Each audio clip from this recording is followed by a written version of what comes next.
Welcome to the Sporting Clays Nation podcast, brought to you by the National Sporting Clays Association. We are excited to bring you the latest news and conversations with industry leaders and professionals so you can be ready for the next time you pull the trigger.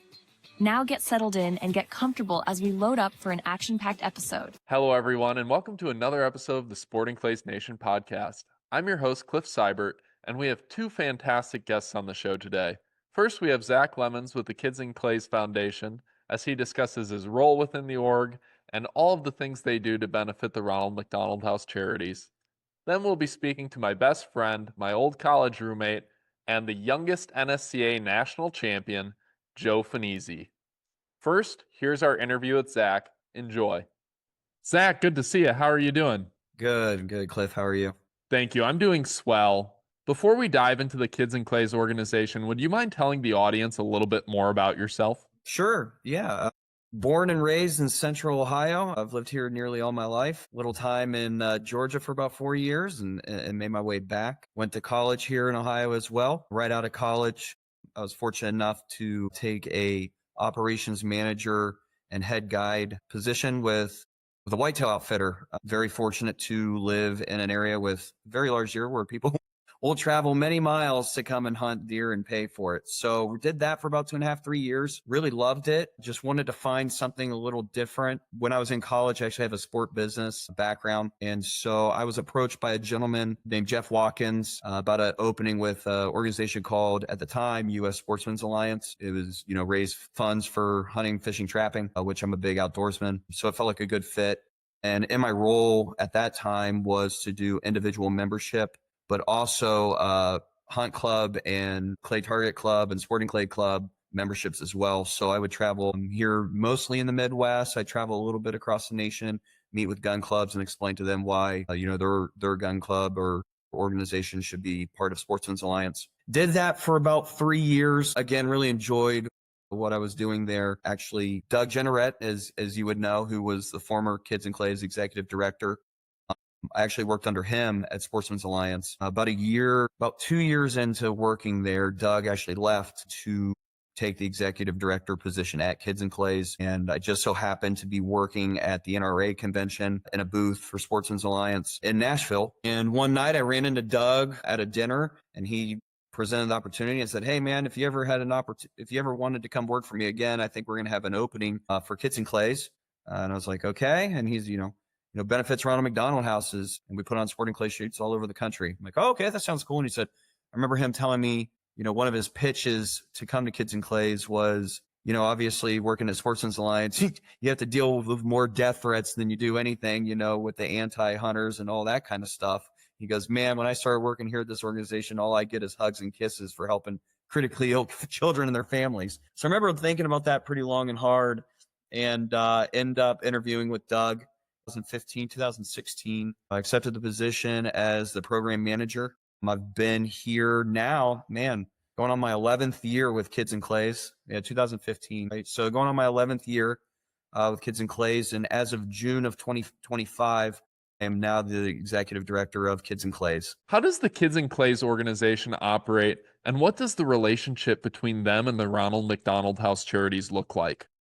So Kids in Clays was originally founded in 1999 by owner-operators Glenn and Kathy Lebesnick. Essentially, Glenn was not a golfer. And if you know anything about Ronald McDonald houses, which I guess I should probably tell you what Ronald McDonald House is, what they do and how they function. But Ronald McDonald House is essentially a home away from home when your child's really sick, whether that's at a children's hospital, St. Jude's Hospital, or some other kind of hospital. Ronald McDonald House provides housing for families to allow their parents to stay close to their children. For instance, let's say you're in Des Moines, Iowa, and your children are diagnosed with some specific disease or something that's, very detail oriented on what the issue is.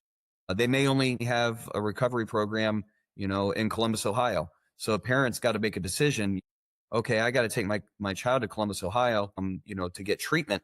Well, obviously there's a huge burden on hotel room costs, food costs, and all those kinds of things. So what a Ronald McDonald House provides is is, again, like I said, a home away from home. It allows a family to stay close to the hospital in proximity. Typically, they're within a couple blocks, if not a couple miles away from the hospitals. So that's kind of how the Ronald McDonald House function. And Kids and Clays in itself, helps with fundraising to help with those Ronald McDonald Houses. Again, like I said, in 1999, Glenn started his first one and just so happens to be in the Chicago region, which was at Deer Creek at the time. Now that event is obviously at Northbrook, has been there for, almost 20 years, I think now. That first event netted about $17,000, $18,000. And by word of mouth, a couple houses heard about the fundraising that Glenn and Kathy had done for the Chicago house. And fast forward to 2025 that we just finished, we ended up with 47 events in 23 states, about 7,000 participants run through our Sporting Clay corporate outings. And we ended up doing about $5.2 million back to the houses in just 2025 alone. Since the inception total, with going into through 2026, we should be right around that $48 million back to Ronald McDonald Houses through our series of Sporting Clay events. What do you think the main catalyst has been for the increasing number of the Kids and Clays events? What's unique about Kids and Clays and what other nonprofits, how they handle their events, whether that's Sporting Clays or golf outings or galas, anything along those lines. What we've noticed is we are the bridge between the charity and the industry in which we utilize fundraising efforts. So for instance, my background as an outdoorsman and duck hunting and shooting Sporting Clays and all those kinds of things, that comes pretty natural to me, right? So I can have a conversation with Northbrook. I can have a conversation with Cardinal Center. But when it comes to the Ronald McDonald House, they're specific on taking care of families, right? They're not necessarily Sporting Clay-esque type backgrounds, if you will. So we are kind of the consultant in between, which really helps the division of understanding how Sporting Clays works, with also the efforts of fundraising within it. Some of the things that we also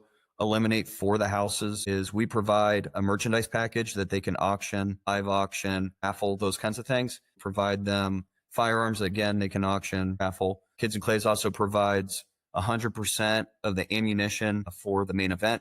We provide loaner firearms, ear and eye protection, and also a shooter gift. Essentially, what we're trying to do is we're trying to eliminate all of the things any other nonprofit tries to do in collecting in-kind services for their event. We try to eliminate all those things, again, to just solely have the house work on getting local sponsors and local participants, right? It's a one-minded driven goal for them, and we try to eliminate all the other things for them. From a logistics standpoint, I would really love to know how you keep all of the first-time shooters organized at your events. Essentially the best part about our event is roughly anywhere from 60 to 70% of our participants are either first-time shooters or this is the only event that they go to, right? In the Sporting Clay aspect. We eliminate every reason for them not to show up. Well, I don't own a gun. Doesn't matter. Kids and Clays has loaner firearms you can use. Well, what protection do I need? Well, you need ear and eye protection. They provide that as well. What about safety? I've never done this before. Well, we have a trapper nearly at every station, or there's a safety talk and all those kinds of things. Lunch is provided. We just really try to eliminate that reason for anybody to, be resistant to come. We always participate in a local Kids and Clays event at Halter Wildlife, just over the border in Wisconsin. And not only are your events for a great cause, but they're also a ton of fun to participate in. What things does the Kids and Clays organization do to make those events so much fun for all of its participants? About 90% of our events, our corporate outings, are on Fridays. They're corporate driven. So we like to tell everybody, no one ever told their boss no to go shooting on a work day, right? So I think that's half the fun in it, right?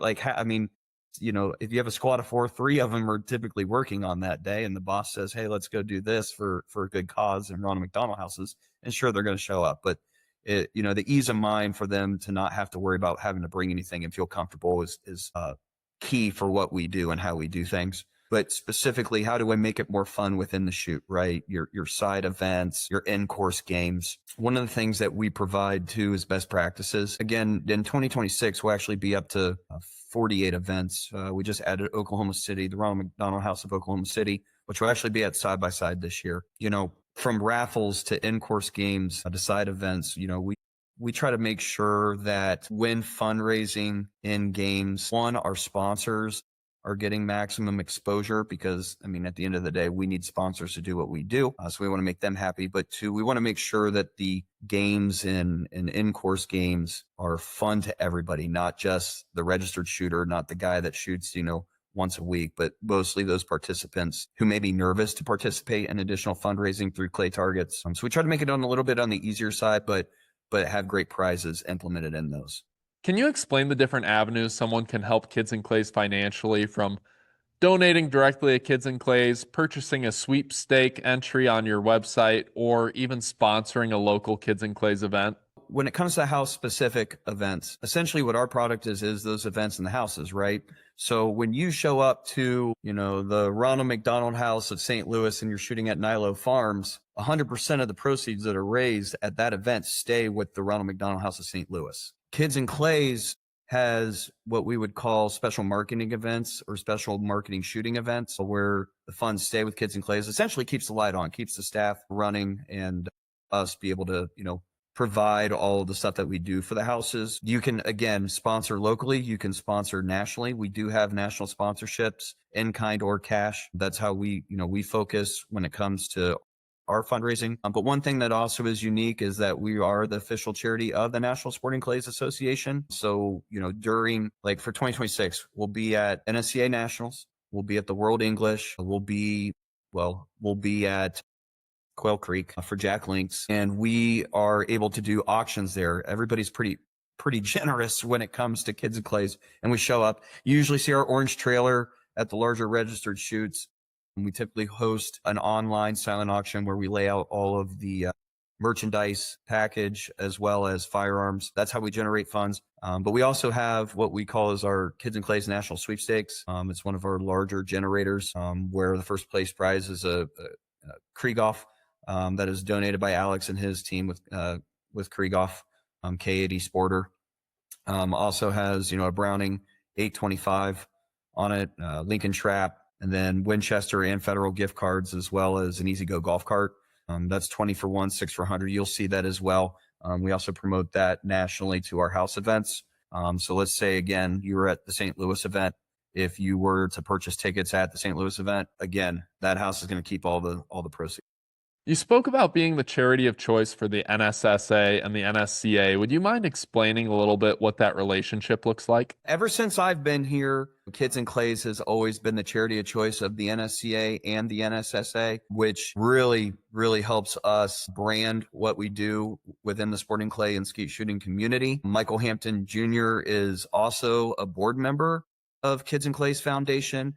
And to be quite frank, Michael has really opened up, everything that the NSC and NSCA has to offer when it comes to supporting Kids in Clays. To have those premier spots right next to the clubhouse makes all the difference in the world. But also branding with us, right? Working with us. There's times where, Nikki Bowers and the staff get together and just say, how can Kids in Clays be more involved with the registered community? One of the things here as of late is that the NSCA and NSSA has partnered with us on our shooter gifts. This year specifically, we have a bear pelt gun sleeve that is custom designed with Heather and her team at Bear Pelt, but also branding with the NSCA, NSSA, and actually SSSF as well. It's one of our largest budgeted items. And through marketing and branding, the NSCA and NSSA really stepped up and specifically helped sponsor that. Again, that brings a twofold, right? It helps the organization keep funds for those critically ill children and their families, but also the brand awareness of 7,000 new participants of having that logo on our shooter gifts, right? It's really something that we've never done in the past, and it's just continued to elevate our relationship with the NSCA. Your organization and the NSCA have similar goals in trying to acquire new shooters to come to your events and participate in clay shooting. What has been so successful for your organization and its marketing campaign to get brand new people out shooting and businesses shooting? 3 parts to that, if you will. The biggest piece of the pie when it comes to our corporate outings is really the McDonald's owner-operator involvement across the country. And then that folds into McDonald's suppliers, right? Tyson Chickens, Martin Brower, Armada, these larger companies. Obviously, you being from the Chicago region, a lot of those companies spill out of there, if you will, Kaiser. And so that's kind of what I would call the base layer of who we're reaching out to when it comes to our events. But then it turns into, tradesmen, construction guys, plumbers, electrician companies. That's kind of like the second tier, if you will. Another group that we hit often is on the medical side of stuff, right? Obviously, we're dealing with trying to help families and critically ill children. So, you may find that there's a couple shooters or a couple outdoorsmen in general in the medical world, and that kind of stems. And then one of the newer groups that we've really been focusing on is the financial. I don't know what it is, but there seems to be a wave of financial groups really starting to come into our fold of our corporate outings, and it's been very well received. But to be totally honest, once we kind of get all those together, it's really about building a committee for specific events, and our best events are committee driven. So a lot of the time, we'll help establish a committee for these houses, but then we'll also sit on the committees with them and just make sure that we continue to help with best practices. But again, it all stems down to they don't have to worry about trying to get merchandise or gift cards or guns or anything. Just, hey, go to your circle of influence, try to get, a sponsorship, try to get a squad, right? And that's their sole focus. I would say, to be totally honest, that's kind of the biggest part of it. Those are exceptional prizes for such a great cause. Zac, what I'd really love to know is what's your vision for Kids and Clays over the next 5 to 10 years? 5 to 10 years, Cliff. I've been working my goal, and I remember this specifically. This is probably 7 years ago, when it was just a 2-man operation. It's just Doug and I, and we knew that we had to hire someone else, and Kylie Frazier, which I'm sure a lot of people that listen have met Kylie over the years at these events. And we constantly ask these goals, and my goal is 10,000 participants through our corporate outings and trying to get above $8 million, $9 million annually back to houses. When I started here, I want to say we did, well, when Doug initially took the executive director's role, I want to say Kids and Clays was at 14 events total and did like 600,000. And as I mentioned, now we're, 47 and 25 and 5.2 million. So yeah, I would say 10,000 participants in the next 5 years, and that $8 or $9 million mark is really where I really want to see where we can grow to. I'm loving it. And those are some fantastic goals that I know all of you will crush at your organization. As we kind of wrap up our interview, is there anything else you'd like the audience to know about you or the Kids and Clays organization? There's always a million charities out there that all do great work. What I think is most unique about Kids and Clays and what we do is specifically with the Sporting Clays community is you see us at the events. You know what I mean? I mean, there's not a large event, like I said, nationals, even World Skeet. We even go to the Grand American. We do all of those because we are the charity of choice. But, we put boots on the ground when it comes to fundraising and as I would like to put it at times, with any of the big shoots in the Sporting Clays community, I feel like we're a bunch of glorified carnies at time, right? Like we pick up and go to the next shoot and get to know, Briley, Hannah and her team, and see all these people across the country. And it's nice to put, in my opinion, it's nice to put a face with an organization, and you'll continue to see not just myself, but the rest of our Kids and Clay staff putting in an effort, not just for Ronald McDonald Houses, but the continued growth in the Sporting Clays community and what the Sporting Clays community does, within, communities, but specifically Ronald McDonald Houses. You did a great job summing up how your organization is very family oriented, which makes a lot of sense because they help so many families. I'm going to include all of the links to your sweepstakes and the Kids and Clays website in the description below for any audience member that wants to participate in that awesome sweepstakes where you could win a Krieghoff, an Easy Go kart, or a Browning, and 4 other incredible prizes. So if you're interested, take a look, check it out. They do it every year. It's a great thing, and it all goes to a great cause. Thank you for your time, Zac, and thank you for all you do. All right, Cliff, I appreciate it. I cannot thank Zac, the staff of Kids and Clays, and all of its volunteers enough for all of the hard work they put in to help so many families across the country. Their pursuit of service is incredibly admirable, and they are doing some tremendous things. Now I'd like to jump into our next interview with the Okeechobee Flash, Joe Fanizzi. Here we go. Hey, Joe, how are you doing? I'm doing great, Cliff. Thank you so much for having me on tonight. It's a real honor to be on the NSCA podcast this evening. And I'm looking forward to sharing a lot of information that'll hopefully help the viewers at home and gain some great stuff that'll help their game. But most importantly, I'm just really looking forward to this evening because you're the host. And as a lot of people may know who are watching, Cliff is one of my absolute closest friends. He's somebody that I consider in the tightest of my circles when it comes to people that I would consider a brother. And that's saying a lot coming from me being an only child. And I've had a lot of good times with Cliff. He's had my back and helped me become a better man, a better shooter, and just somebody that I have the utmost respect for. So looking forward to having some great conversations and talking about clay shooting this evening. And like I said just a moment ago, the biggest goal is hopefully to help everybody watching tonight. So thanks for tuning in. It should be a very fun episode, and I am very thankful for you being here. Our time in college together was so much fun. I remember growing up, I actually didn't like you very much because Joe. Why's that? Come on, man. Would always beat me as a junior shooter, and it was pretty frustrating because no Just junior getting lucky. shooter really beat Joe, and I never met him because if you were to meet Joe, you would find the kindest human being probably you'd ever meet because his family is great. His mother, Maria, is great, and his father, Fred, is great.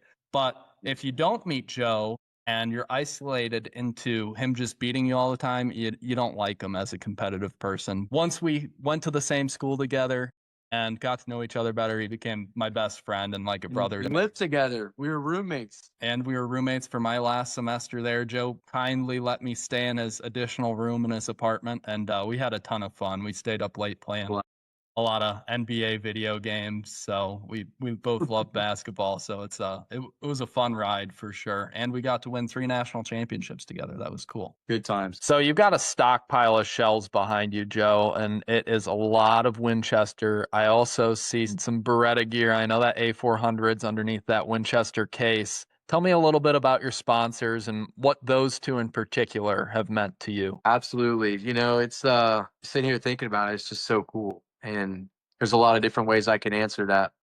You know, being able to shoot for and represent two of the greatest brands in our entire industry, the greatest brands, definitely the best in this whole industry, is such an honor. You know, what it means for me to shoot for Winchester is something that's really hard to put into words. You know, when I think about shooting the Winchester AA, it's everything that just embodies this great country we love, the United States of America. I mean, it's just, you know, it's about the red, white, and blue. It's about the stars and the stripes. It's just about, you know, freedom and being the best. And I just love that, you know, Winchester's the American legend, always has been, is now, and always will be. And that's because of the combination of the amazing people that are involved with that company, starting with the leadership at the very top. Brett Floyer is just an incredible leader that everyone is just so proud and honored to work with, because he's passionate just like everyone else is that works for the brand and understands the vision, and also the people that shoot the product and are passionate about shooting sports or hunting or, you know, just the Second Amendment in general. And it's those kind of things that make shooting for a brand like this such an honor, but also the product speaks for itself. Winchester has the best bullet casings, the best shell holes, the best brass, the best primers, the best shot, the best powder in the industry, in the market. And for me, being able to compete with that load is such a blessing, just because Winchester's always looking to give back to the sport, always doing things to help the sport grow, and just be very passionate about what we do each and every day.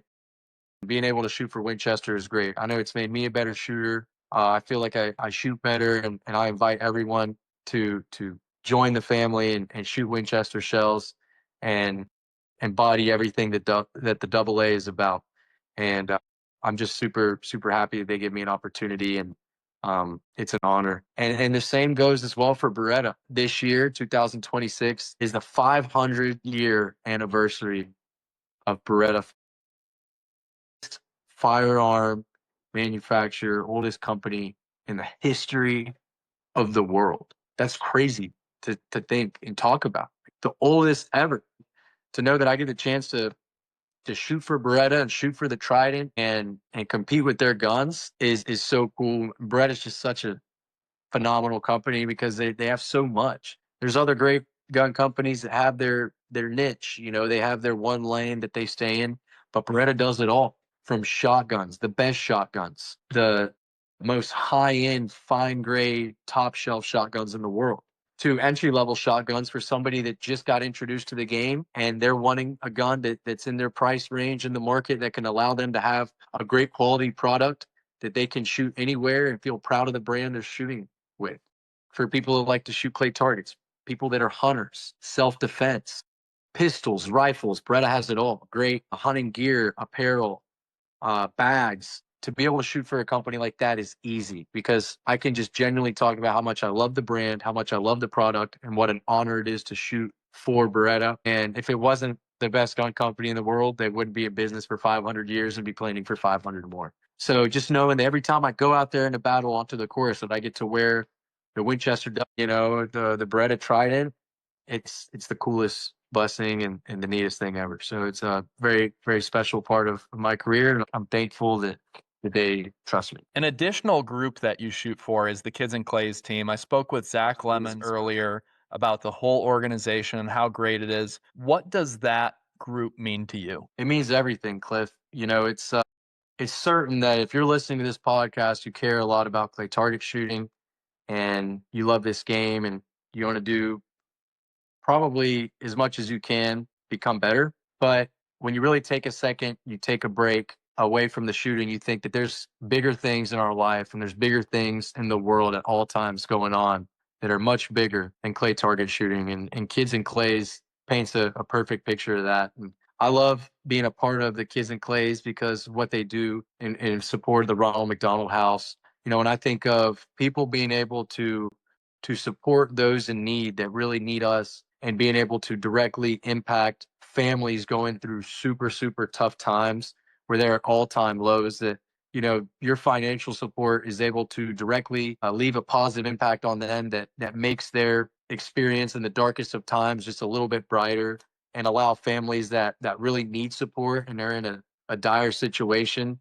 They need that to be there for their loved ones. They need to be there for their kids or whoever else might be going through hard times. And Kids and Clays is a direct way for all of us to support those through the Ronald McDonald House, where I can't think of a better way to support people and put your money, because you know that there's a great group of people that care about others that are less fortunate than us, that need us.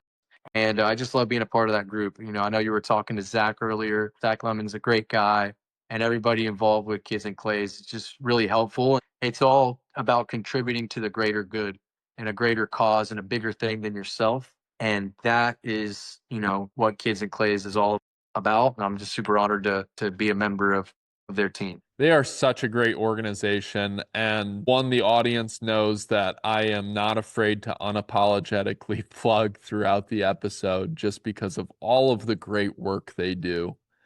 But back to our main interview. Joe, you have just moved back to your home state. You are in the swamp. You are in Florida. How are things going there? It's been great. It's been an awesome transition. Really enjoyed my time at Texas A&M. Being an Aggie is one of the biggest blessings in my entire life, and I got to meet so many amazing people, and just had so many great experiences. Learned so much.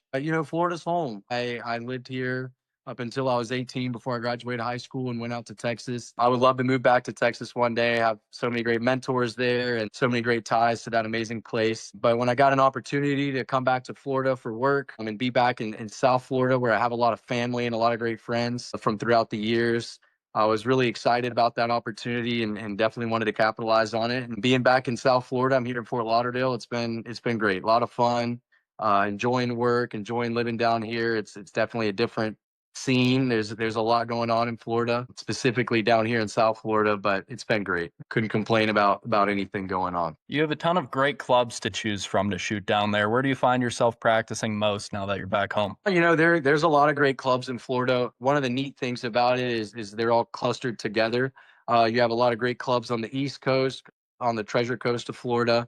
You have South Florida, Vero Beach, OK Corral, Quail Creek, and then Over on the West Coast, you have a lot of great clubs as well. Where I'm at, there's actually a small club called Markham Park that provides some decent practice, and I enjoy going there and shooting some skeet, shooting some 5 sand. They have a 14-station sporting clays course. So sometimes if I can't make the drive up to South Florida or Vero Beach or one of those clubs, I will go to Markham Park and get some good reps in. I try and shoot at a lot of different places. I don't try and just pick one club and only shoot there, with the opportunity that comes along with being in a state like Florida where you have a lot of great options. I think it's good to kind of spread it around and experience different clubs, different target setters, different backgrounds, and just get accustomed to all of that. Did you shoot the Florida Tour at all this year?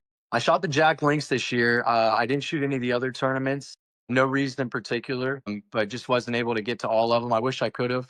And I wish I could have, because they're always great tournaments. You have a lot of great competitors coming in from different places. It's in the winter time, so a lot of places that folks are coming from, whether it be the Northeast or some places out west, or there's a lot of people from other countries that come in. A lot of people from Great Britain come over and shoot the Florida Swing. It's just neat because it's warm, it's sunny. This year was a little colder than normal, but it's great. February and late January in the state of Florida is a great time to be shooting clay targets, and every time I get the chance to shoot any of those tournaments, I absolutely will. What makes shooting in the Southeast and Florida in particular so much different than the rest of the United States? I don't know if there's anything that immediately jumps out. I think what makes courses or layouts different is two variables. Who's the target setter and what kind of ground do they have to work with? What's the topography? What are the backgrounds like? And how do those people like to set targets? You have some target setters that like to set a variety of different things. They try and get you with the line and the trajectory, the flight path of the target. Some other target setters specialize in pair combos, where you might be shooting a target over here, and then on the next shot, you have to come all the way over here and travel with your gun to a different spot and kind of challenge you with gun positioning. Other target setters like speed, off speed. In the Southeast, you have a lot of combination of green backgrounds, wooded areas and trees, some open spaces. There's not as much terrain as you would get potentially in the north central part of the country or out west. But I think that there's a lot of target setters in the Southeast that have guts, and they're not afraid to challenge the shooters. And as a competitor myself, I love that. And when I think of the Southeast, I think is really great competitors and a lot of opportunity to shoot all the time and be exposed to big targets. And that's what makes shooting in the Southeast perhaps a little bit different than some other places. Who's your favorite target setter in Florida? Man, my favorite target setter in Florida is also my favorite target setter in the whole world. That's Doug Vine. I've always liked Doug's birds. He does a phenomenal job of setting targets that have great speed and also a lot of movement. Being able to shoot certain targets, and then he makes people feel uncomfortable at times by having to move the gun. I was talking about that a second ago, about maybe having to shoot a bird over here and come back over there. At times, if you are able and willing to shoot more aggressive, to set yourself up for a better shot, or a more advantageous shot on the second bird in a pair, that can be certainly an advantage to the shooter. And at times I like to shoot that way. So that's why I've always loved Doug's birds. He sets tough targets and he's not afraid to throw speed. Those are two combinations that I like. Speed, distance, and angle, and bring it. I love that kind of stuff. So he's one of my favorite. There's a lot of favorites out there for me. It's hard to name them all. I love Tommy Seibert, your brother. I love Rick Hemingway, Joe Skoll. I love your birds, Cliff. There's a lot of great target setters out there. I can't name them all. Nick Berry set some great targets. There's a lot of great target setters, a lot of great shooters all around the country. And any course has its great things that you remember. It's a hard thing in our sport. I agree with you. All those guys are great target setters, but I think it's a hard thing in our sport to kind of know what to do with the targets. And when we have these events with 3,000 people and you're trying to cater to everybody, in your opinion, what's the best way to have an event? Do you want an easy course, a medium course, and a hard course? Should they all be middled? What's your opinion on that? It definitely depends on whose point of view you're answering from. If Joe Fanizzi was to give you the answer, how do I want the target set? I want them as fast and as far and with as most angle and speed, challenge, anything. I like the gnarly targets. I like the difficulty, the challenge, the stuff that beats you up. I feel like it brings the best out of seeing who can perform on those shots. But I know that's not the best way to set a course for everybody who's in attendance at a tournament. And, there's people in our sport that don't prefer that. And they're also coming to the tournament. They're taking their time to, go to those shoots and pay the entry fee, and they don't want to zero every station. And I get that. So to answer it from an all around what's probably best standpoint from, let's just say, who's hosting the tournament, the club that's hosting the event, and the target setters, I would say a good combination of some challenging birds while also being able to give some back for the lower class shooters so they don't get too terribly discouraged. But my argument is always, hey, if you're going to enter the big shoots like a national championship or a US Open, World English, World FITAS, the regionals, that is the cream of the crop. That is the creme de la creme, highest league professional level that you can get in our sport. It would be our version of the NFL, NBA, PGA. So that's what you're going to get. If you like shooting easier targets all the time, there are, other side events and, fundraiser events and things of that nature. I'm not saying that every NSCA shoot has to have 65-yard full spring tower birds, but I do like a challenge. So it's kind of a hard one to answer, and you'll never make everybody happy. You wish you could. Most people try to, but for some people, they're going to be too easy. Some people, they're going to be too hard. And if you set them in the middle, somebody's still going to find something to complain about. So it's kind of hard being a target setter. I think people don't realize what a challenge that can be. And I tip my hat to them. In all of your shooting travels across the world, where do you think the hardest course you have ever shot was? This is an easy one to answer for me. There's no question or no doubt about this at all. It's certainly been a couple of times I've been fortunate enough to travel to the Middle East and compete in the Fujairah Mountain Shooting Championship. Just a spectacular event hosted in an unbelievably wild and beautiful, incredible place in the United Arab Emirates, in the Emirate of Fujairah. And it's in an incredible mountain range and hosted by amazing people. Mohammed Al Sharqi from Arab Emirates has hosted this tournament on 2 occasions and brought in George Digweed and Phil Gray to lay out the course and challenge the shooters with the most spectacular combinations of target color, distance, speed, angle, elevation. And this layout in particular has everything from the most rugged desert mountain ranges you could ever imagine to some of the most beautiful lakes with water that have docks that are out on the water with targets and traps that are set up on the docks. You're on the edge of a cliff and they're throwing targets off of the dock over the water, and you're shooting down literally like this at the targets at very far distances. It's been a challenge each time going, but it's everything that a real competitor looks for and things that are just incredibly memorable. Those memorable courses are what you're always looking for as a shooter, layouts that you'll be talking about 10, 20, 30 years from now. And it's an amazing place, nice people, and I would love to go back anytime I get the chance to. There's some YouTube videos on the Fujairah Mountain Shooting Championship. I recommend anybody to watch those and look those up. And I highly recommend taking the trip over to the Middle East and experiencing what that tournament is like. Very hard birds, just mountain ranges, throwing targets at 60, 70, 80. In some cases, I really believe 90-meter or yard targets, and a lot of fun. You laughed there for a second when you were just talking about how far the targets were. And I know you're very serious when it comes to your pre-shot and your mental game and just the round itself. But when you get to a place like that and you see just 100-yard ripping bird, does it take it out of you? Do you laugh to yourself like, what the heck is that? No, I get excited because I know a lot of other people are probably thinking that.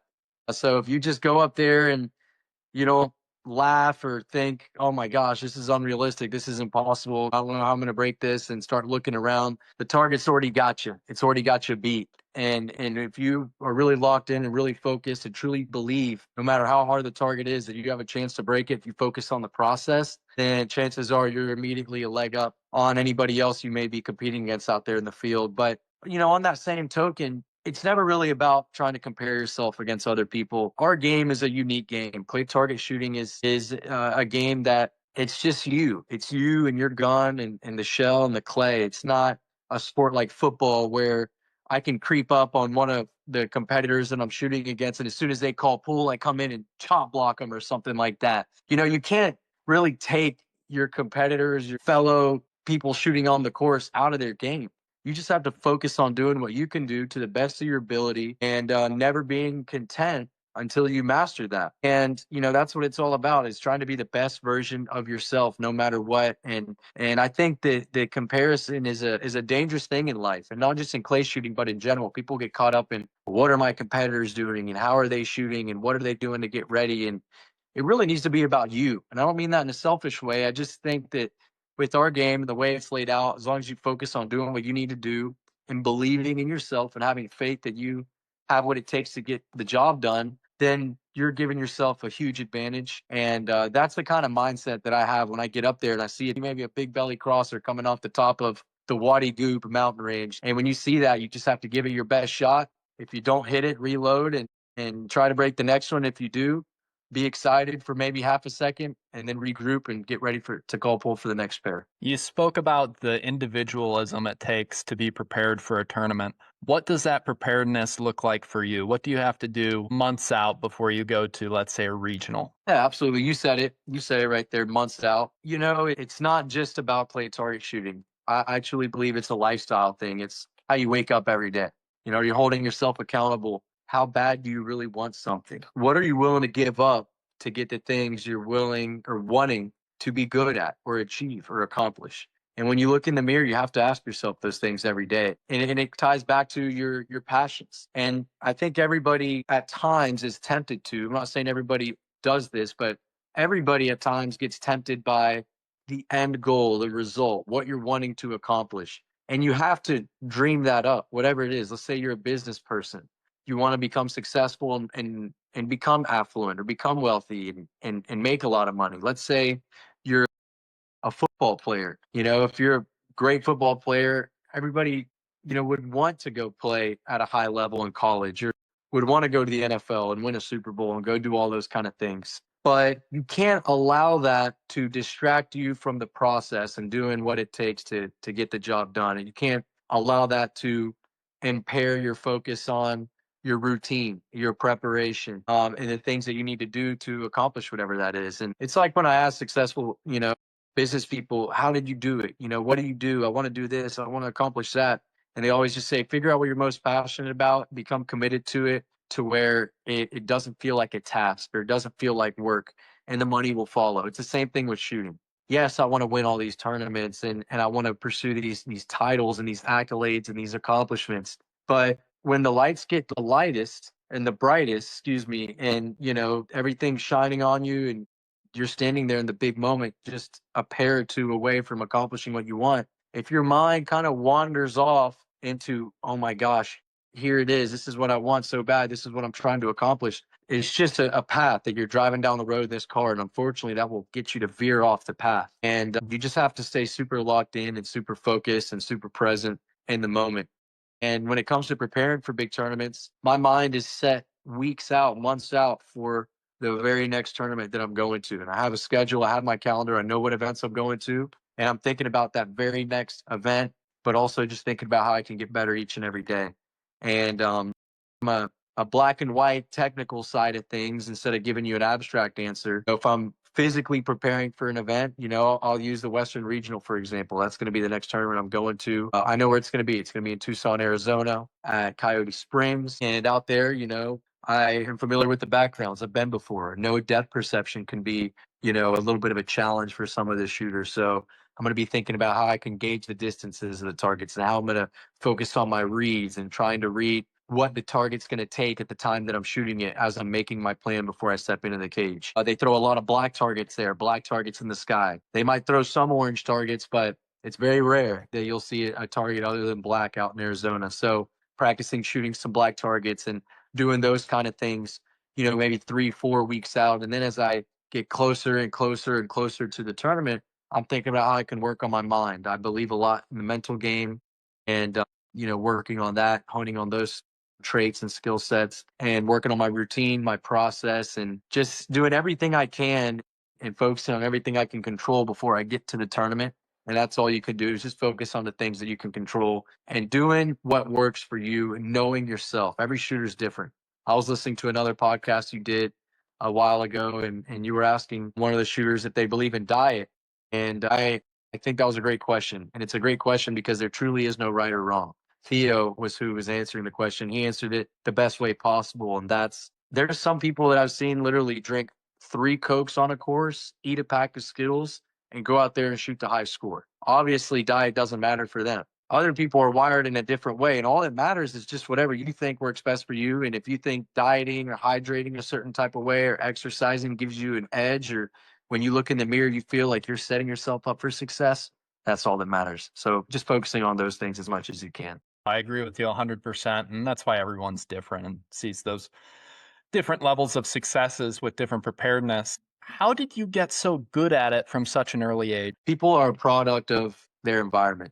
I've been told that before, and I firmly believe that. You're a product of your environment, the people you're surrounded by, the people that you're around and get mentorship from and get coached from and learn things from and talk to, have conversations with. They set good examples for you. They also set bad examples for you so you can learn, hey, I want to do more of this, or hey, I want to do less of that. I was very fortunate to grow up in an amazing situation. I grew up at a club, as you did. My parents, amazing people, worked very hard, and they were phenomenal mentors and heroes for me. I saw them be very committed to everything that they did and still do to this day. And, it's having those foundational building blocks to kind of grow with and grow into as you get older and as you become the person you are. I also believe you can have turning points. Maybe you're someone that didn't have a great situation growing up and you didn't have a lot of good people to look up to and you didn't have a lot of opportunities. That's the great thing about living in a free country like the United States is you can pursue those things if you want. And if you're willing to make those sacrifices, you can start fresh and it's never too late to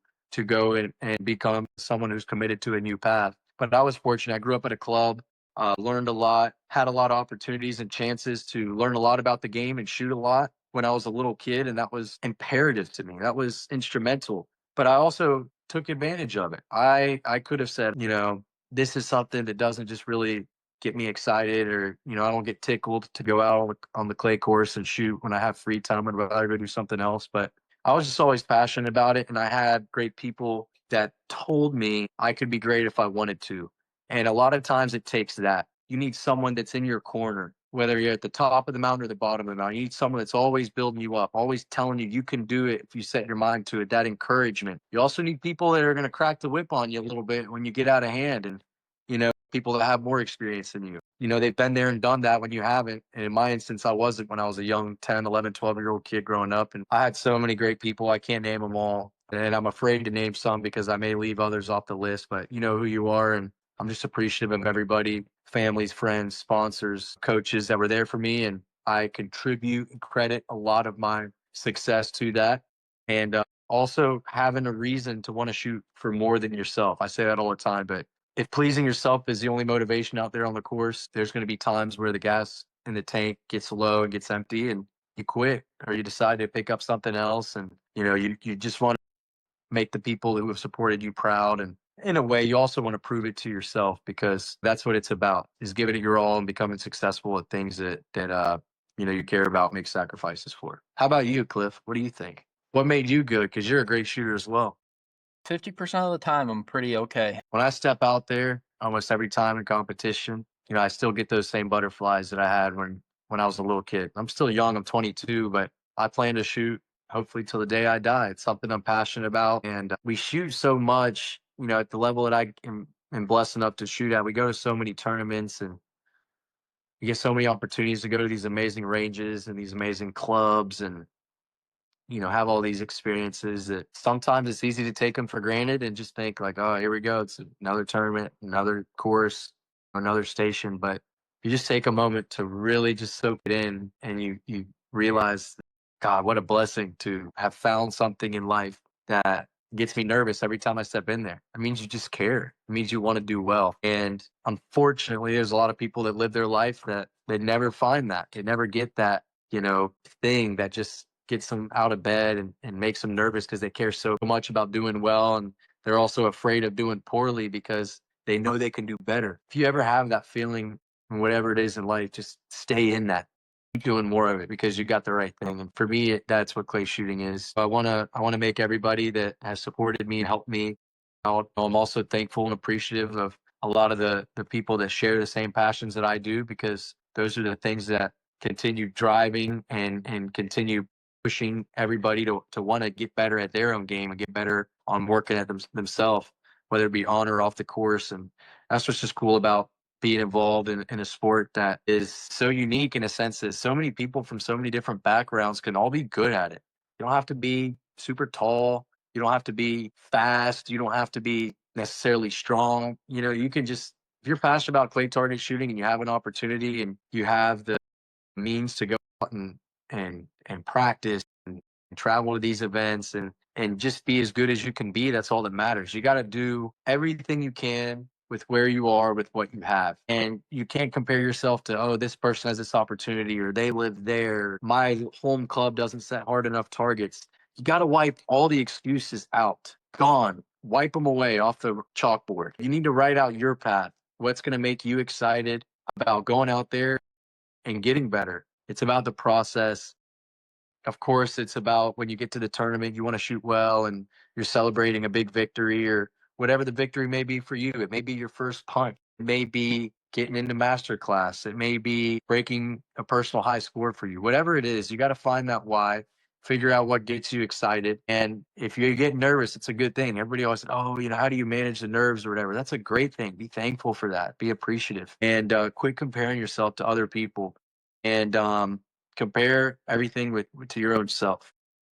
So certain people get comfortable with a wheelhouse. They identify themselves. They look in the mirror and they set limitations. They cap themselves. They put a governor on who they are in life. I'm an 80s shooter. I've heard so many people say that. They put a title on who they are. It's like, I hate that. I can't stand it.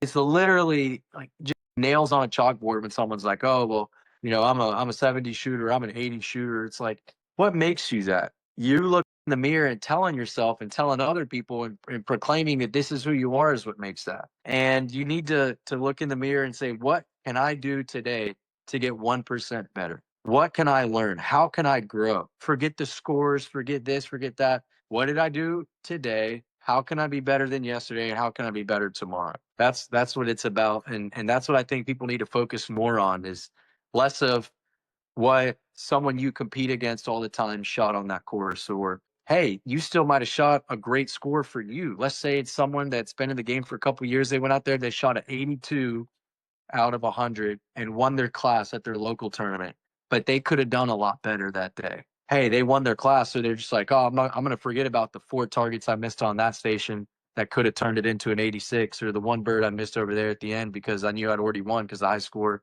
Forget all that. Be the best you can be with what you have, where you are, and try and become at least 1% better every single day, and you'll head in the right direction. What are you working on currently? What are you trying to do to make yourself a better shooter? What's your 1%? My 1% is not allowing everything that I want to accomplish so terribly bad to get in the way of doing what I need to do to get that. And I hope that makes sense to everyone listening at home, but I want to win these big tournaments. I want to shoot big scores. And, you know, sometimes when you get right to where you need to be, you get right to the top of the mountain, right where you need to cross the finish line and just go that extra half inch or half mile, whatever it may be for you. Certain people allow that desire and that want and that drive to shift from doing what's necessary and focusing on the task at hand to, oh my gosh, I'm picturing myself holding that trophy. I'm picturing myself being on the front cover of the press release, or I'm picturing myself winning the payout. You know, and those things, it's easy to let that kind of creep in at the wrong time. And I'm working on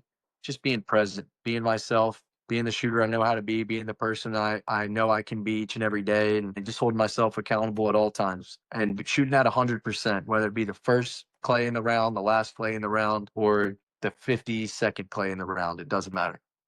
How about you? No, I'm with you. I try and stay present as long as I can. I oftentimes fail, and then I try and write down why I failed at it. And it's usually something pretty insignificant or stupid, and it makes you kick yourself later because it's a snowball. I think you can be having an okay or a great round, and you make one mistake, and then you give up on everything else that brought you there to that point. You were executing all of these things very well, and then something went wrong and you quit. You just give up entirely, and it snowballs. Wheels just come off. Yeah. I A think lot of people listening can probably relate to that. Yeah, I think so. And I don't think they necessarily realize that that's what's happening. I think they started out doing okay, or then something happened and then it bottomed out, but they never realized, like, what was that moment that made that occur, instead of saying, okay, I shot bad today. I shot a 65. It's like, well, why? Why? Where was the inflection point? Where did things turn and it go downhill? Because if you were to diagnose that, it would be much better. You're never a result of the most recent outcome. I believe that. I've heard some people say, "Oh, you're only as good as your last score." That's not true. You're only as good as your last station. That's not true. If Michael Jordan misses a shot, doesn't mean he's still not the greatest basketball player to ever live. You know, it's those kind of things where you have to know who you are. You have to have a strong self-image and constantly build that self-awareness that I have the tools necessary to do what I want to do what I need to do. I'm not going to allow a shortcoming or a bad station or bad luck. I never like to make excuses, but every now and again, sometimes bad luck creeps in and, causes you to miss a bird, whatever it may be.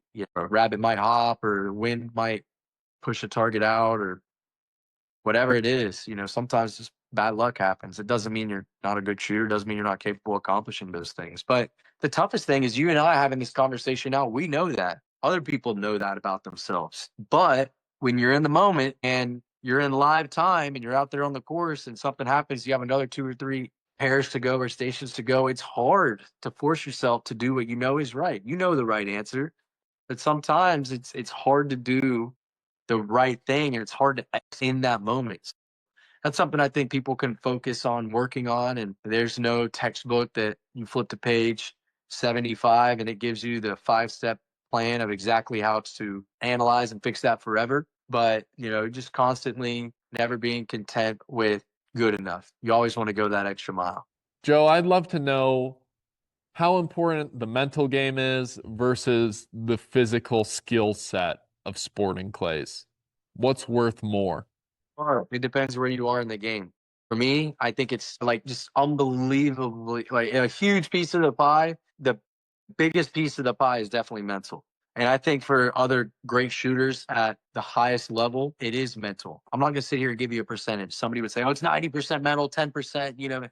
I'm not going to sit here and do that. But I think by far the majority of it for me, where I'm at my game is mental. I know that I can go out there and probably break if you give me a handful of shells and you show me a target that's on a course. I know I can break it. I don't have to learn how to break those targets. I know what I can do to break that target. I just have to execute and handle it the right way up here. But for other people in the game, let's say you're an entry level shooter, it's actually going to be the opposite. It's going to be the opposite. It's going to be a lot more technique, mechanics, physics. You could have the best mental game in the world, but if you don't know how to load the gun, you don't know what kind of lead a target's going to take.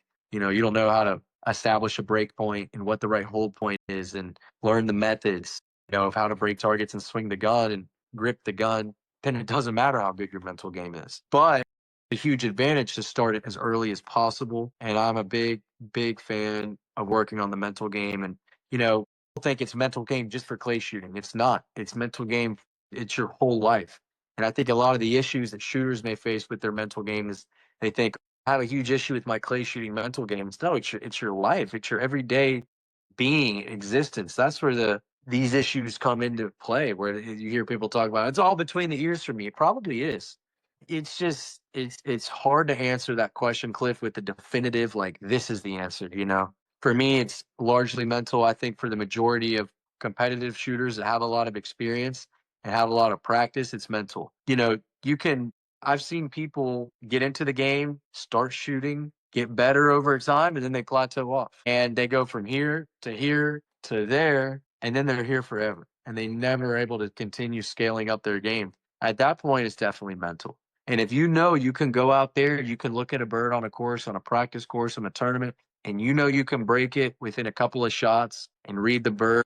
And if the only reason you miss it is because you weren't able to execute the correct plan, probably mental. And I have a mental coach. I work on the mental game all the time. I believe in it. I'm a huge advocate for it. And I think like I said, a lot of people have experience. Mental game is probably the main thing that's holding you back percentage wise, unless you're an entry level shooter, just kind of starting to work on your craft and learn the game. How does a shooter like yourself, which is top 0.5% in the whole entire world in terms of skill, ability, and scores, how do you recognize when it was a mental flaw in a tournament versus like a move flaw, let's say?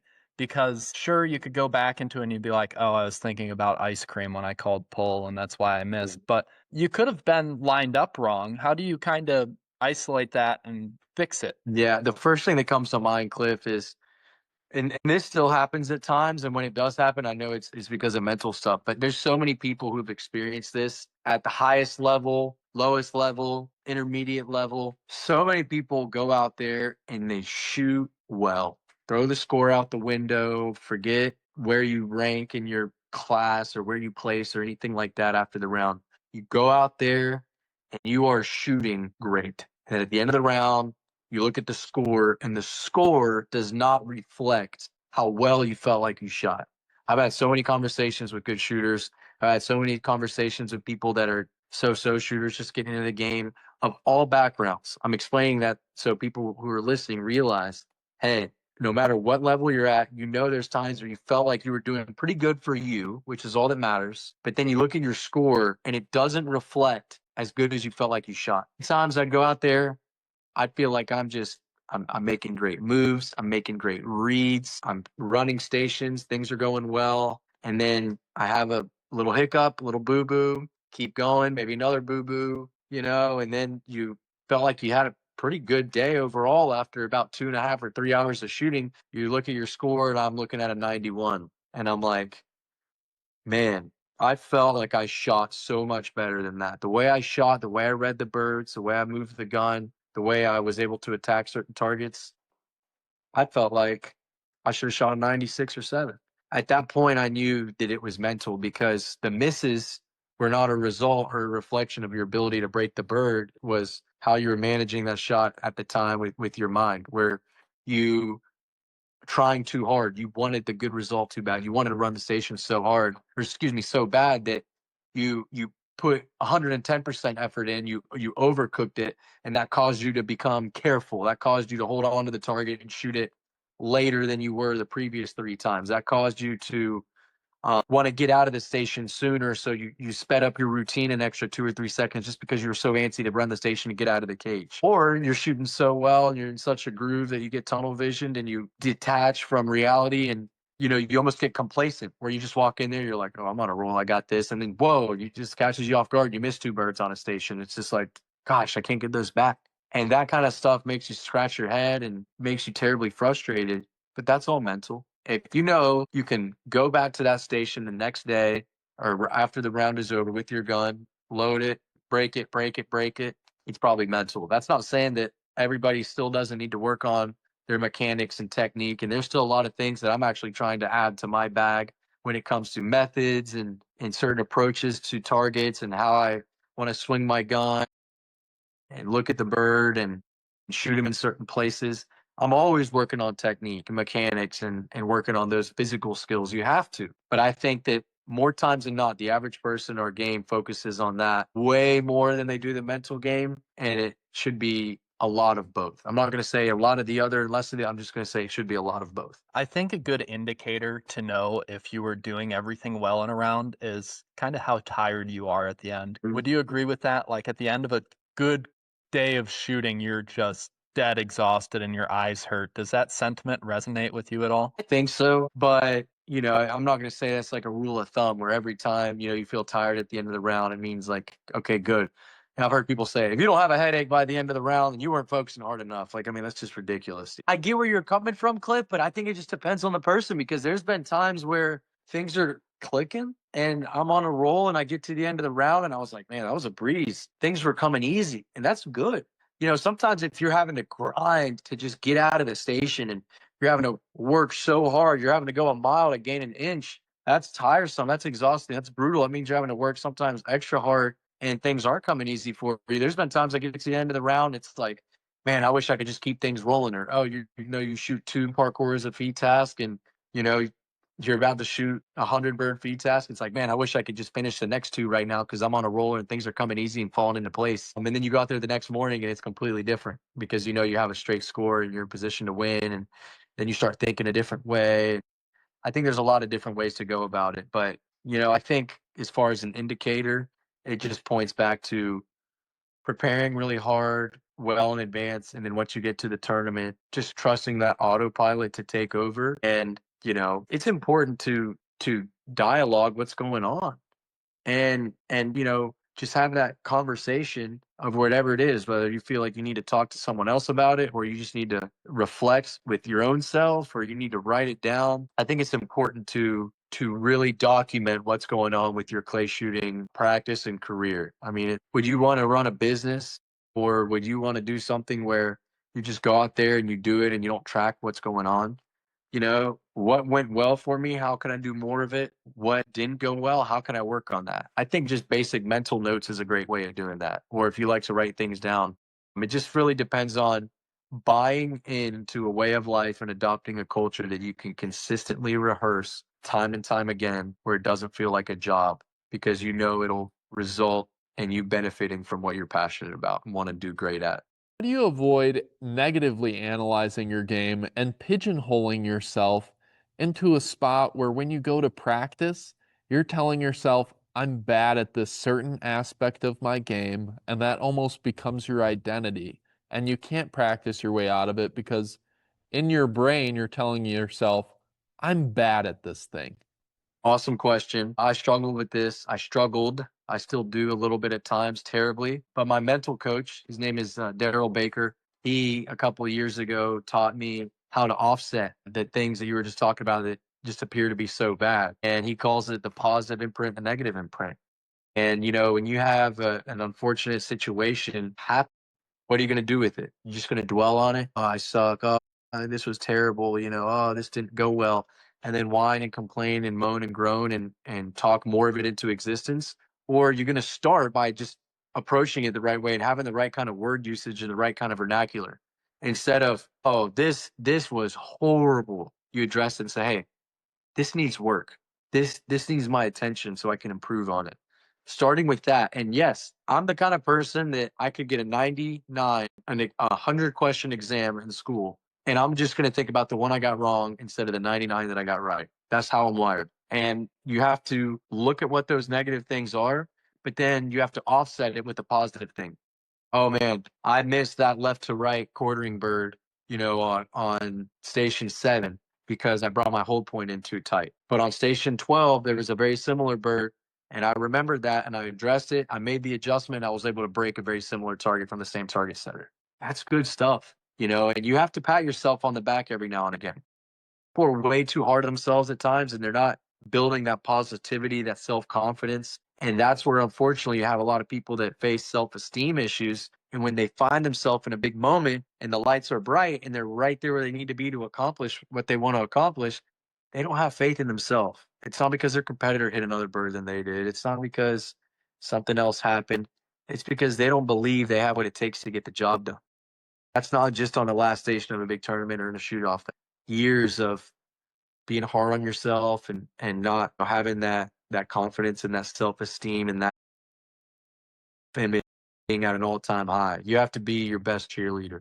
You have to be your own person that's building you up in your mind at all the time. And that's not in a boastful, braggadocious, arrogant way, where you're in your chest. Not at all. It's just you keep that internal. You keep that here and you keep that here. And I think that's how more people on average should try and approach this game, but more importantly, life. And that's what I'm trying to do with myself each and every day. Joe, I'm going to be honest with you. That all sounds like a lot of work. Can I just do like a little bit of the discipline stuff and get a little bit better? All-in kind of person, so that's a hard one for me to answer, but we encourage every person from every different background to be involved in this game. If you're just doing it casually for the social aspect, you want to have fun with a great group of friends, go ahead and do it.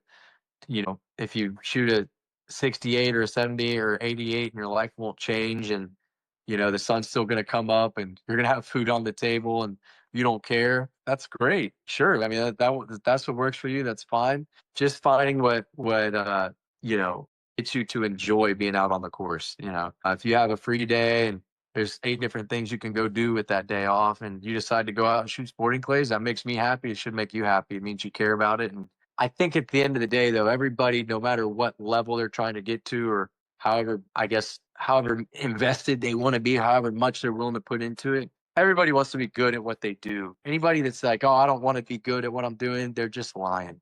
Whether you're a casual or whether you're a student in school, whether you're a business person, you're like, hey, I don't want to get that promotion. I don't want to get that raise, or I don't want to get a good grade on this exam, or hey, I'm just shooting casually with my friends on a Wednesday night league.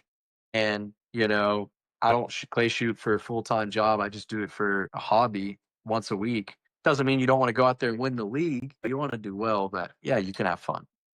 I know you have seen this game evolve over the years. What are some improvements you have seen so far, and where would you like to see the game progress in the future? I think our game has grown, it's advanced, it has become more official in a sense of competition, rules and regulations, and the way clubs host these events. The Super Squad has been fundamental, I think, for the growth of our game from a professional standpoint. I love everything about it. I love that it invites in some more viewership and spectators. I think it also evens the playing field and is a much better final result pointing to the competitor that wins that particular event, because for the most part, there's a couple of really, really, really, really good shooters that don't end up being on the super squad for whatever reason that is. It's just sometimes the qualifications, and certain scores or whatever for that particular previous year end up that way. But for the most part, most of the contenders and most of the best shooters will be on the super squad. Not saying a super squad shooter can't win at that particular event. That's happened actually many times that a non-super squad shooters won a tournament. For the most part, I like the idea. I like the way our sport's going. I like the people that are getting involved. And I'm excited to continue to see those things ramp up and scale, because it's definitely going in the right direction here, up and to the right, and has been in recent history. And I hope that it continues going at that same rate. Here's some things you want to see add to the sport that aren't already apparent. Yeah. Trying to find that fine line, I think, between making the majority of the people happy with their experience. We want everyone that's taken time to come out and be clay target shooters, have fun. We want them to have a good time. But our sport will never get to where someone like me or maybe some of the other shooters will want to get to if we don't find a way to separate the best of the best from being able to go do their thing, the top 50 shooters in the country, and the other 2,500 that are at nationals. Those 2,500 shooters matter just as much as just this very, very, very small percent of these elite shooters over here. And as someone that's very involved in the sport, I hear the tailgate talk conversations, and I see some of the forums and the arguments and the conversations. I think that's the golden question that everyone's been trying to talk about, answer, and figure out a solution for years. I hear people talking about, well, you could set them easy and have a big tough shoot off with the top 10 shooters. I've heard people say, oh, you can't set them too hard because you're beating up the lower guy. I mean, and all that stuff has its right, that you could argue. We have to work on that. We have to figure out, I think the PSCA was a unique idea. I like the concept of it. I want the D class shooter to be happy and have just as much fun as I am as a master class shooter or a pro squad shooter. And just trying to find that mix of keeping everyone happy that's a casual, but also finding a way to challenge and give the most elite top 0.5% shooters the best layout and the best course to pick who's going to be the best this week and point the finger there. Do you think that comes down to a third trap, let's say? I've heard that a lot. Harder. I have heard this proposed idea many times and discussed about. I think it's a good idea for the main event. The main event is the one that I think on the NSCA Tour, Championship Tour, that's, what matters to a lot of people from a title standpoint. It'd be hard to do that logistically. Some people may say that, and then, people aren't thinking about, okay, how much does one extra trap cost for every station at every tournament? What does it take for this, that? I'll tell you something else that I want to point back to about seeing our sport get to here. I think the biggest thing holding back clay target shooting right now at the highest level is the refereeing. the trappers at a lot of tournaments. And that's not a knock on, or a bad way or anything. It's just so hard to enforce it. My parents ran a club for over 2 decades. I saw the behind the scenes of how difficult and how tough it is. People that just shoot and they've never ran an event, they've never helped put on a tournament, they've never organized the behind the scenes stuff. You cannot comprehend how tough it is when you have a tournament of the magnitude of some of the shoots we're talking about that has a main event that has at least 28 plus stations, FITAS that may be new style, 5-stand, super sporting, prelims, sub gauges, pump guns, side by side, 12 gauge 50 bird, all these events. Oh my gosh. It takes a lot of referees and trappers. FITAS, I think, is the best thing that we have for that because there's less referees needed on average compared to, sporting clay style tournaments. And because of that, it can be refined. There can be strict rules that can be enforced, and it's fair. I do think that it sometimes can be challenging when you get to a tournament and there may be trappers there that are trapping at a big caliber event, and that might be the first time that person has ever refereed or trapped in their life. And you're calling pull for the biggest title of your life and thousands of dollars on the line, and that trapper learned how to push the buttons that morning in an orientation. That's not a knock on anybody or anything. It's very, very, very tough to get the staff in place necessary. I think we're heading in the right direction. There's a lot of people in our game who in recent years have done a lot to help organize trappers, train trappers, and it's gotten better and better and better and better every year. It's something that I'm excited about. I still think there's a lot of room for improvement, and that's something I'd like to see out of our game that in 5, 6, 7, 10 years, that growth continues to where there's no, refereeing issues where you go up, you call pull, the B bird gets pulled instead of the A bird, or the scorecards get all messed up and you got to go back and throw the whole squad off because they didn't rotate the cards. I think that is going to help our game because you look at all the elite games, sports, all that stuff that's out there, you have professional refereeing, and that's a necessity. I would love to see that for our game. However, that's up to people who want to step up and agree with me. And it's up to people hosting the club or the clubs hosting the events and all that stuff. I think the NSCA is off to a good start, and I would like to continue seeing that growth because I know it'll be what's best for our sport. And that's all that anyone should care about.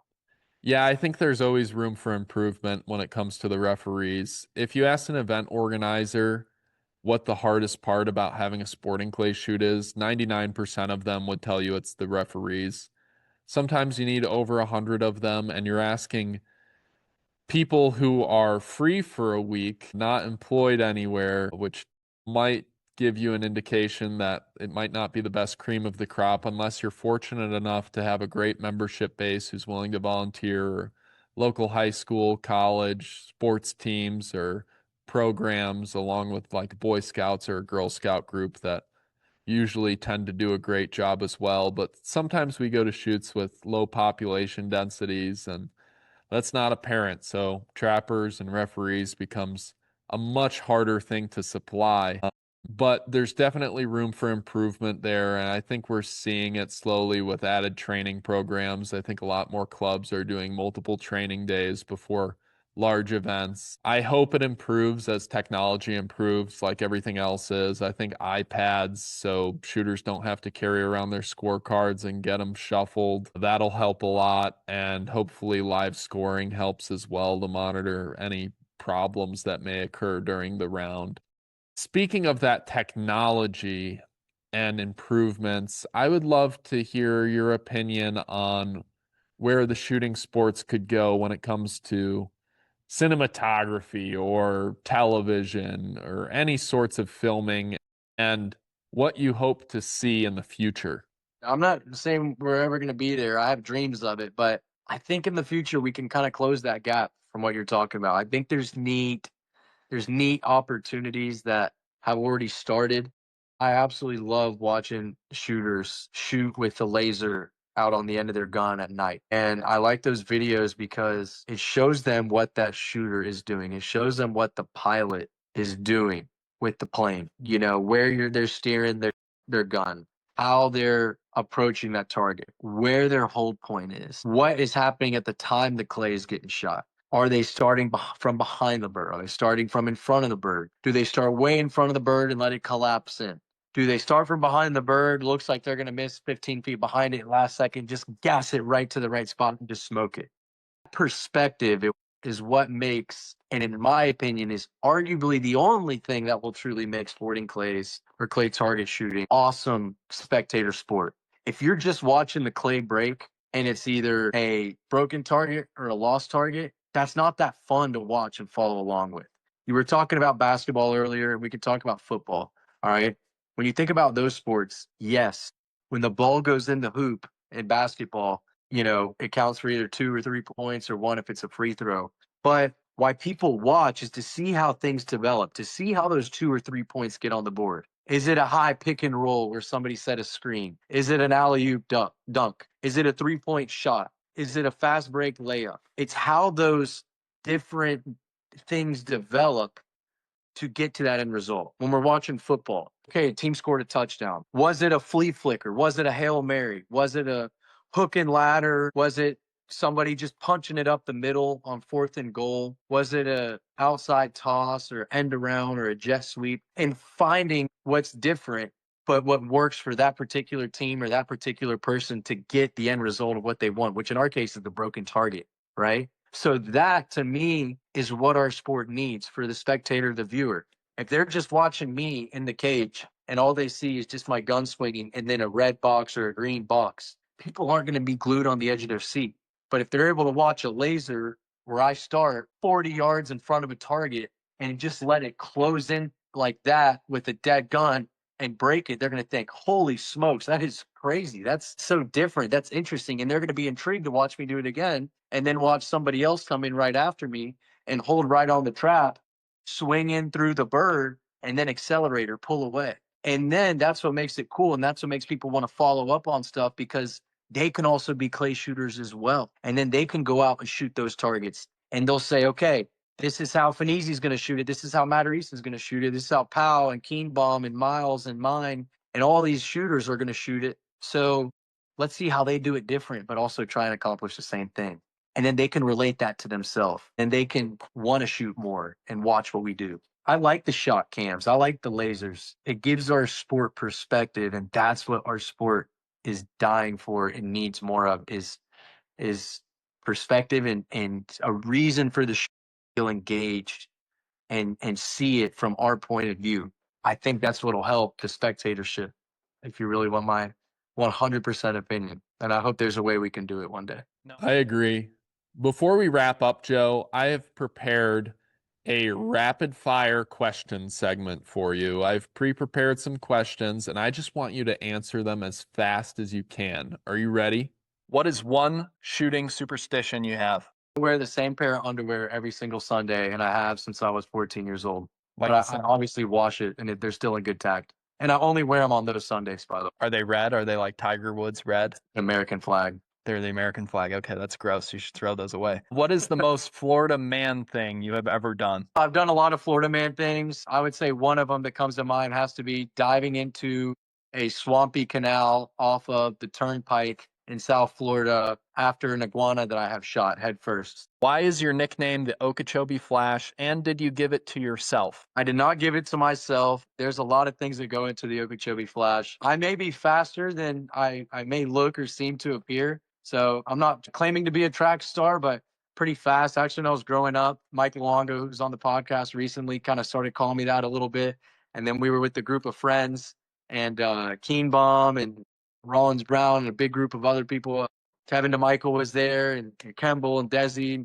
We were actually riding around on the ranch in Okeechobee and a group of hogs came out. Kevin DeMichael shot the hog.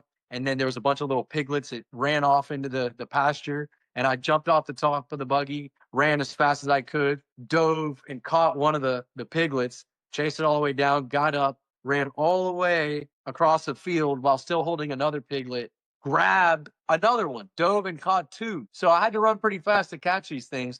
So I caught 2 piglets with my hands, walking back to the buggy. It was starting to get overcast and rain, lightning bolt struck in the sky.